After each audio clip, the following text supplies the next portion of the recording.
Hi there. Let's take a look at the beach cities real estate market and let's look at it through the lens of supply and demand. Because after all, supply and demand is what rules the price of any commodity: gold, silver, live cattle, bushels of wheat, real estate, gold. Supply and demand is all that matters. So this chart is probably one of the most valuable pieces of data you can have, whether you're buying or selling. Here's why. The effects of supply and demand are manifested in how adept the market is at absorbing inventory through sale activity. High demand, low supply, you're going to have a low number of months of unsold inventory. Low demand, high supply, you're going to have a high amount of months of unsold inventory. This chart measures how well the market is absorbing inventory based on the rate of selling activity at that point in time. So, for example, let's look at 90266 Manhattan Beach in May of 2020. There was 6.4 months of unsold inventory on the market. That was a bad time.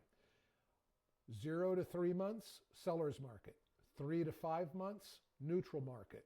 Over 5 months, buyer's market. Now let's take a look at 90278. Look what's happening here. We have higher low points and higher high points. The trend has not broken yet. From 2022, the market was getting worse and worse. The market was getting weaker and weaker at absorbing inventory through sale activity. From, not even a half month of unsold inventory in 2021 to now 2.2 months. Still a seller's market, but the market is not absorbing inventory as rapidly. And the same is generally true for all of the beach cities. We have higher lows, higher highs, and the pattern has not broken. When will we see measurable price appreciation? Well, that'll happen when this trend line gets broken, and maybe it's about ready to. So we'll see. We'll have to look at what the market is doing next month. Which brings me to my next point. What I'm showing you here are just static charts. There is a live version of this where all you have to do is save the link, and refer to it time after time after time, and it'll update automatically with the latest data. Why is that important if you're selling, for example? Well, let's go back to 90278 just as an example. Let's say you were planning to list your home today. Well, what do brokers do when they price a property? Well, they look back in time and look at competitive sales. But what I've never, in my 45 years in real estate, I've never seen a broker do this.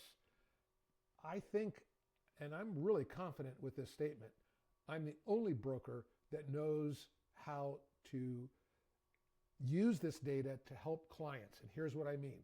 So if we're pricing your property to sell and we're selling now, but we used a competitive sale that went into escrow in July when the market was much weaker, 3.3 months of unsold inventory, 2.2 months, like 30% weaker, just about. Do you think that property would sell for more today? Probably.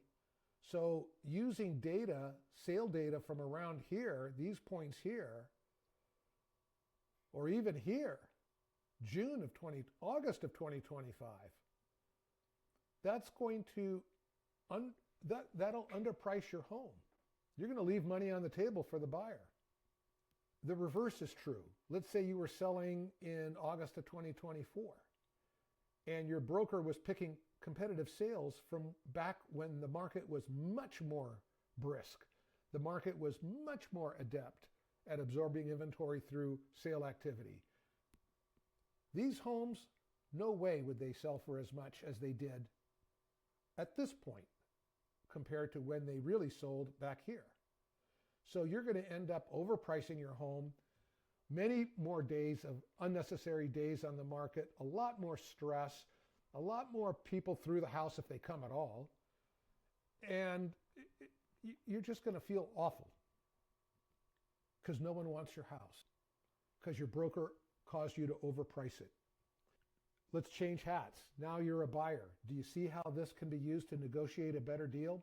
When your broker presents these concepts to the seller and their agent when they're presenting an offer, they're wanting $2,350,000 here because of the sales here that happened in the $2,000,001 to $2,000,005 range, let's say, but these happened in a much more brisk time. That's how you really leverage knowledge and data to work for you. The missing piece here, though, is this is just static as of December 5th, 2025. What happens in a month when supply-demand patterns change? And things always change. Well, you got to have the live version. So you're probably seeing this on a blog post or an email. If you have the email or text, you already have my contact information. Otherwise, if you're at my website, all you have to do, if you're on my blog, you're probably here if you're seeing it on the blog, just go to contact us up here or schedule a time with me via my Calendly link or just give me a call right here. All right, that's it. Talk to you later. Hope you enjoyed this deep dive. Don't forget to like this video and subscribe to the channel. Bye for now.